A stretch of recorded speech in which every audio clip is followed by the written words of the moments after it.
င်္ဂလာပါဒီနေ့မှာတော့ကျွန်တော်က creative thinking အကြောင်းကိုဆွေးနွေးသွားမှာဖြစ်ပါတယ် creative thinking ဆိုတာကျွန်တော်တို့နေ့စဉ်ဖြတ်သန်းနေတဲ့ဒါပြဿနာတွေနေ့စဉ်တွေ့နေကြပြဿနာတွေကိုပုံစံအဟောင်းတွေနီလာဟောင်းတွေမဟုတ်ဘဲနဲ့လမ်းကြောင်းအသစ်တွေအတွေးမြင်အသစ်တွေနဲ့ဖြည့်ရှင်းတတ်တဲ့ဖန်တီးမှုစွမ်းအားကိုဆိုလိုတာဖြစ်ပါတယ်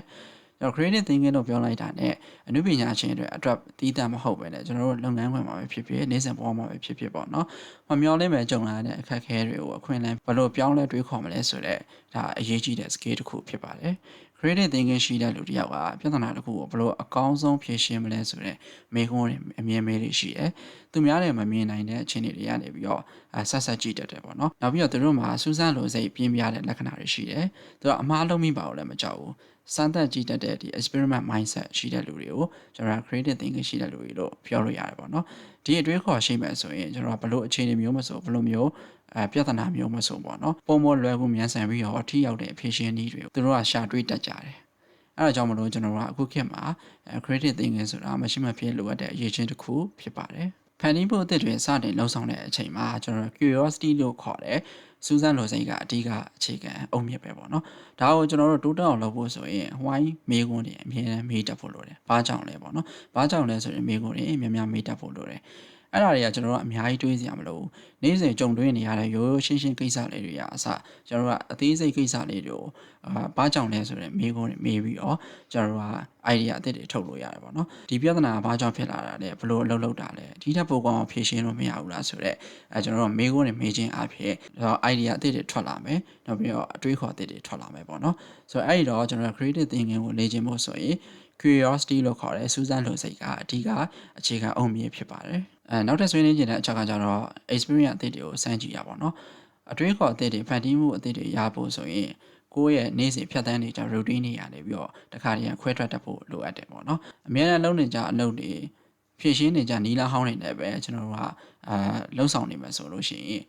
idea အသစ်တွေဆိုတာမရနိုင်ဘူးပေါ့နော်အဲဒါကြောင့်မလို့ကျွန်တော်တို့ကကိုယ်နဲ့မရင်းနှီးတဲ့ skill အသစ်တွေကိုသင်ယူတ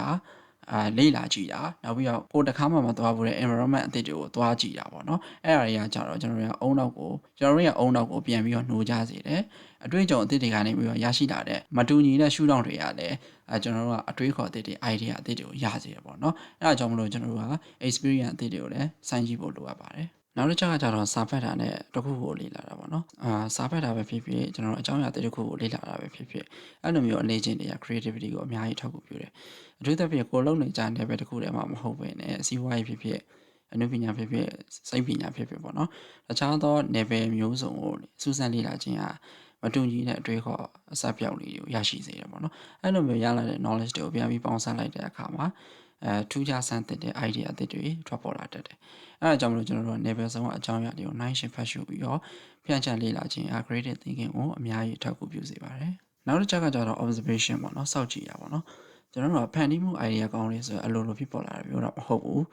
ကျွန်တော်တို့အဲ့လိုမျိုး idea ကောင်းတွေဖြစ်ပေါ်ဖို့အတွက်ဆိုရင်ပတ်ဝန်းကျင်မှာဖြစ်နေတဲ့အရာတွေသေချာစောင့်ကြည့်အကဲခတ်ထားဖို့လိုအပ်ပါတယ်ကျွန်တော်တို့နေ့စဉ်ပေါ်မှာကြုံတွေ့နေရတဲ့လူတွေရဲ့ပြုမှုတဲ့ပုံစံတွေပြောင်းလဲနေတဲ့ market trend တွေသူများတွေကြော်သွားတတ်တဲ့အသေးစိတ်အချက်အလက်လေးတွေကိုသတိထားလေ့ကျင့်ခြင်းအဖြစ်ပ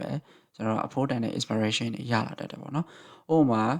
ကျွန်တော်တို့လမ်းသွားရင်းနဲ့လမ်းမကြီးဆိုင်ရာဆိုင်းဘုတ်လေးတွေဒါမှမဟုတ် brand ကြီးတွေရဲ့ဆိုင်းဘုတ်တွေအယောင်သွေးစကလုံးထားတော့အဲ့ဒါလေးတွေကိုကျွန်တော်တို့ကသေချာလိုက်ကြည့်ခြင်းအဖြစ်ကိုယ့်မျက်လုံးထဲမှာပေါ့နော်ဘယ်လိုမျိုးအသစ်တစ်ခုကိုဖန်တီးရမလဲဆိုတော့ idea တွေထွက်ပေါ်လာတတ်တယ်။ဆိုတော့အဲ့တော့ကျွန်တော်တို့ observation skill ဆိုတဲ့သေချာစောင့်ကြည့်လေ့လာခြင်းကလည်းအရေးကြီးတဲ့ skill တစ်ခုဖြစ်ပါတယ်။နောက်တစ်ချက်ကကျတော့ကျွန်တော်တို့ကဖန်တီးမှုအသစ်တွေ idea အသစ်တွေပေါ်ဆောင်တဲ့အခါမှာကြာရှုံးမှာကြောက်လို့မရဘူး။ creative thinking ရဲ့အကြီးမားဆုံးအဟန့်တာကကျတော့အမှားလုံးပြီးမှကြောက်တဲ့စိတ်ပဲ။တကယ်တော့ဗျာကျွန်တော်တို့ကဘာကျော် idea တွေ creative idea တွေဆိုတာပထမအချိန်တစ်ခုတည်းမှာအောင်မြင်ခဲ့တာမျိုးတော့မဟုတ်ဘူး။သူကအချိန်ချင်း fail ဖြစ်တဲ့အချိန်ချင်းကြာရှုံးမှုတွေဖြစ်ပေါ်လာခဲ့တယ်ပေါ့နော်။အဲဒါကြောင့်မလို့ကျွန်တော်တို့က creative idea တွေကနေပြီးတော့အကြောင်းအရာအသစ်တွေကိုစမ်းလုပ်ကြည့်တဲ့အခါမအောင်မြင်ပါဘူးစိုးရိမ်စိတ်ထက်ဒါကိုစမ်းသပ်ကြည့်မယ်ဆိုတဲ့ဒီ experiment mindset ကိုအများဆုံးမွေးမြူသင်တယ်ပေါ့နော်အမားတစ်ခုကိုကြုံလာတိုင်းလုံးမိတိုင်းလဲကျွန်တော်တို့အရှုံးလို့သတ်မှတ်လို့မရဘူးနောက်တစ်ချိန်မှာပိုကောင်းဘယ်လိုလုပ်ရမလဲဆိုတော့ lesson အဖြစ်ကျွန်တော်တို့ကပြန်လဲပြောင်းယူရောလေ့လာတတ်ဖို့လိုအပ်ပါတယ်အဲဒါကြောင့်မလို့ကျွန်တော်တို့က creative idea တွေကိုအကောင့်ထဲပေါ်တဲ့အခါမှာအမားလုံးမိမှာကိုကြောက်လို့မရပါဘူးနောက်ထပ်ဆွေးနွေးခြင်းတဲ့အချက်ကကျတော့ collaboration skill နဲ့ idea exchange လုပ်တာပေါ့နော်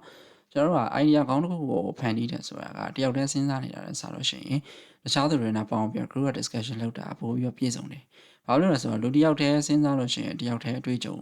တယောက်တည်းရှုထောင့်ပဲရှိပါလေ။အဲဒါကြောင့်မလို့ကျွန်တော်တို့က group နဲ့ team နဲ့အလုပ်လုပ်လိုက်တဲ့အခါမှာကျွန်တော်တို့ different perspective ဆိုတော့ရှုထောင့်အသစ်တွေမတူညီတဲ့ရှုထောင့်အသစ်တွေကိုကျွန်တော်တို့ကမြင်တက်လာတယ်ပေါ့နော်။အဲ့လိုမျိုးအဖွဲ့အစည်းအတွင်းမှာတယောက်နဲ့တယောက် idea တွေအပြန်အလှန် exchange လုပ်ခြင်းအပြင် team creativity ကလည်းအစမတည်းမြင့်တက်လာတတ်တယ်။အဲ့လိုမျိုးမြင့်တက်လာတဲ့အခါမှာပုံမကောင်းပေါ်တဲ့ result တွေကိုလည်းရလာတတ်တယ်။အဲဒါကြောင့်မလို့ကျွန်တော်တို့က creative thinking တွေ creative idea တွေထုတ်တဲ့အချိန်မှာ collaboration ကလည်းမရှိမဖြစ်လိုအပ်တဲ့ activity တစ်ခုဖြစ်ပါတယ်။နောက်ဆုံးအချက်မေးချင်တဲ့အချက်ကကြတော့ကျွန်တော်ကအနားယူတာပေါ့နော်။ idea အသစ်တွေအကြံဉာဏ်အသစ်တွေထွက်ဖို့ဆိုတာအုံနောက်ကိုအတင်းကျပ်လောက်ခိုင်းနေုံနဲ့တော့မရဘူးပေါ့နော်။တခါတလေမှာကျွန်တော်တို့က relax လုပ်ဖို့လိုတယ်အနားယူဖို့လိုတယ်။အလုပ်တစ်ခုလည်းပဲအာရုံစိုက်ပြီးလုပ်တဲ့အခါမှာ overthinking တွေဖြစ်လာတတ်တယ်။အဲ့ဒီ overthinking တွေကကျွန်တော်တို့ creative thinking ကိုအများကြီးပိတ်ဆို့သွားတတ်တယ်။အဲ့တော့အဲ့လိုဖြစ်လာပြီဆိုရင်ကျွန်တော်တို့ကအပြင်ခဏထွက်ပြီးတော့လမ်းလျှောက်တာ9မိနစ်လောက်တရားထိုင်တာတချင်းနားထောင်တာရုပ်ရှင်ကြည့်တာပေါ့နော်။အဲ့လိုမျိုးကိုကြိုက်တဲ့ activity တစ်ခုခုကိုလုပ်လိုက်တာကိုယ့်ရဲ့အုံနောက်ကိုပြန်ပြီးတော့ refresh ဖြစ်စေပါတယ်။ဆိုတော့အဲ့လိုမျိုးအုံနောက်က refresh ဖြစ်နေမယ်လမ်းဆန်းနေမယ်ဆိုရင်လည်း creative thinking ကိုအများကြီးအထောက်အကူပြုတယ်။ idea ကောင်းတွေလည်းပေါ်ထွက်လာစေပါတယ်။ဆိုတော့အချုပ်အပြည့်ပြောရမယ်ဆိုလို့ရှိရင်အနားယူခြင်းဆိုတာလုပ်ပြတာမဟုတ်ဘူးပြင်းတာလည်းမဟုတ်ဘူးပေါ့နော် creative thinking အတွက်လိုအပ်တဲ့ activity တစ်ခုဖြစ်ပါတယ်ဟုတ်ကဲ့ပါဒီ video လေးကမိတ်ဆွေအတွက်အကျိုးရှိတယ်ဆိုရင်